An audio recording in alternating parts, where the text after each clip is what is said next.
मुझे 100 फोर्स का डिप्रेशन करना होगा, 200 फोर्स का डिप्रेशन करना होगा, या हो सकता है बल प्रयोग करना पड़े। और इसके लिए हम लोग वो कोसी में भी कोसी महारानी हम लोगों को बहा करके नहीं ले गई थी। इसीलिए आपसे एक आग्रह करते हैं, विनती करते हैं और हम नौजवान साथियों और इनकलाब साथियों के द्वारा कि अगर हो सके तो आपके अधीन ये कार्य है, इस मेला को आप पर्यटक स्थल के रूप में आप अपने नजरिए से विकास कर दीजिए, तो शायद इस इलाके की परिस्थिति बदल जाएगी, दिश बदल जाएगी। इसी चंद शब्दों के साथ मैं अपने वार्ता को विराम देता हूँ। सादर सम्मान और धन्यवाद।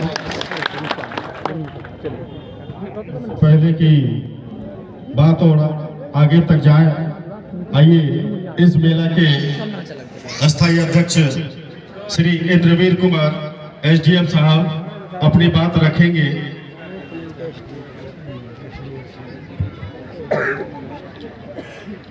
मंच पर उपस्थित बिहार सरकार के माननीय मंत्री,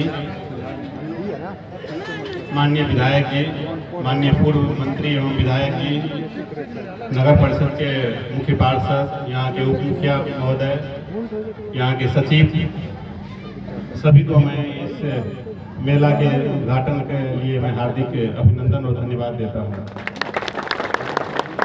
आज पिछले बार भी मैं आया था और आज जिस तरह से इस मेला में लोगों की भागीदारी को देखा जा रहा है, निश्चित रूप से मैं कह सकता हूं कि यह प्रगति की ओर अग्रसर है और आने वाले समय में यह आगे और प्रगति की ओर अग्रसर रहेगा। वैसे तो इसके पौराणिक महत्व, पुरातात्विक महत्व और ऐतिहासिक महत्व के बारे में सभी लोग आगे बताएंगे ही, हमसे बहुत जानकार वक्ता लोग हैं और बताएंगे, लेकिन खास करके यहाँ की जनता को मैं बहुत बहुत हार्दिक धन्यवाद देता हूँ कि इतना बड़ा आयोजन में जो सहभागिता और भाईचारा इस गांव में मेंटेन रहता है, उसके लिए आप लोग बहुत बहुत धन्यवाद के पात्र हैं। जब मैं पहली बार इस कमेटी का पुनर्गठन के लिए यहाँ पे अध्यक्षता करने आया था, तो मुझे ऐसा लग रहा था कि वोटिंग की नौबत आ जाएगी, लेकिन बाद में यहाँ के गणमान्य व्यक्तियों ने, यहाँ के समझदार लोगों ने, यहाँ के बुजुर्ग लोगों ने वो नौबत नहीं आने दी और सर्वसम्मति से 1 साल के लिए कमेटी का चयन कर लिया गया। यह आपके भाईचारा को प्रदर्शित करता है, आपके सहयोग और सहभागिता को प्रदर्शित करता है। उसके बाद कई मीटिंग हम लोगों ने किया है इसके विकास के लिए। सुनील जी जो हमारे सचिव हैं, वो लगातार लगे रहते हैं।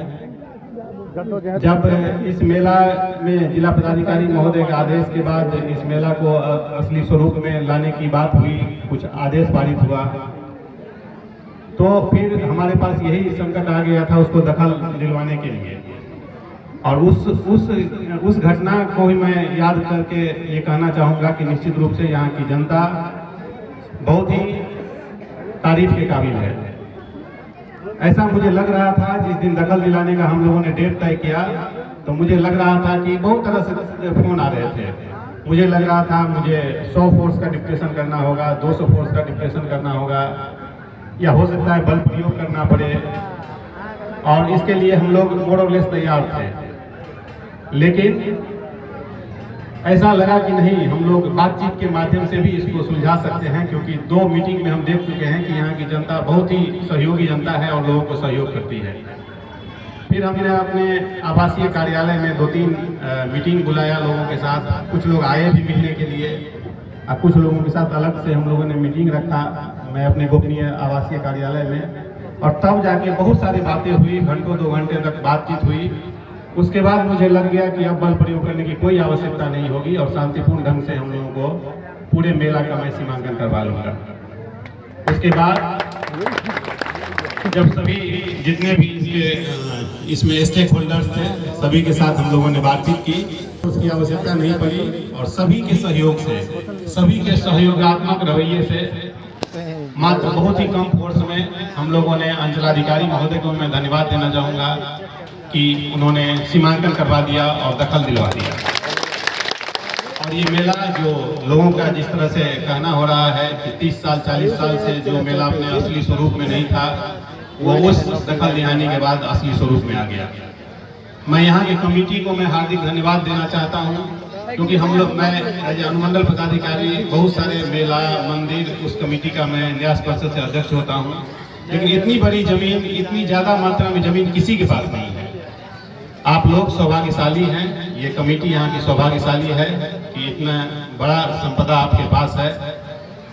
हम लोग तो आते जाते रहेंगे, लेकिन आप लोगों का प्रयास रहा, माननीय मंत्री जी का सहयोग रहा, यहाँ के जनप्रतिनिधि माननीय विधायक जी सबका सहयोग रहा, तो निश्चित रूप से ये मेला अपने निश्चित वर्तमान पूर्व के स्वरूप में निश्चित रूप से आएगा। क्योंकि जिस तरह से विकास हो रहा है, जिस तरह से यहाँ के लोग विकास के प्रति जागरूक हैं, जिस तरह से यहाँ के लोग छोटी मोटी बातों को उलझाने का प्रयास नहीं करते हैं और सामंजस्य स्थापित करके भाईचारा के साथ समाधान करना चाहते हैं, निश्चित रूप से मुझे भविष्य दिख रहा है कि यह मेला असली स्वरूप में जरूर आएगा। अंत में मैं यही हम लोगों का जो प्रयास है, दो प्रयास हम लोग कर रहे हैं।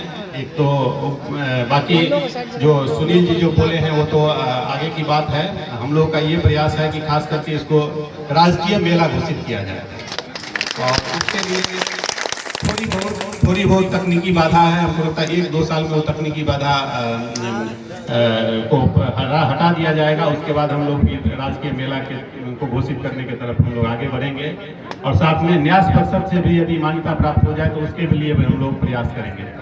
लेकिन शायद कुछ डॉक्यूमेंट्री प्रूफ का अभाव है हम लोगों के पास, और 1-2 साल में वो हो जाएगा। उसके बाद इसके दिशा में हम लोग अग्रतर कार्रवाई, जो भी अनुमंडल पदाधिकारी रहेंगे या जो भी रहे वो करेंगे, और निश्चित रूप से ये मेला पे सरकार की तरफ से भी इनमें योगदान होगा, महोत्सव होगा, और जो भी आयोजन अन्य मंदिर और महोत्सव में किए जाते हैं वो यहाँ भी किए जाएंगे। मैं इसके उज्ज्वल भविष्य की कामना करते हुए इन्हीं चंद शब्दों के साथ अपनी वाणी को विराम देता हूँ। धन्यवाद। हेलो, आइए नरेश कुमार मिश्र, पूर्व सचिव सह संरक्षक विधायक तो कम नहीं, लेकिन श्री कैलाशपुरी मेला चोरनिया।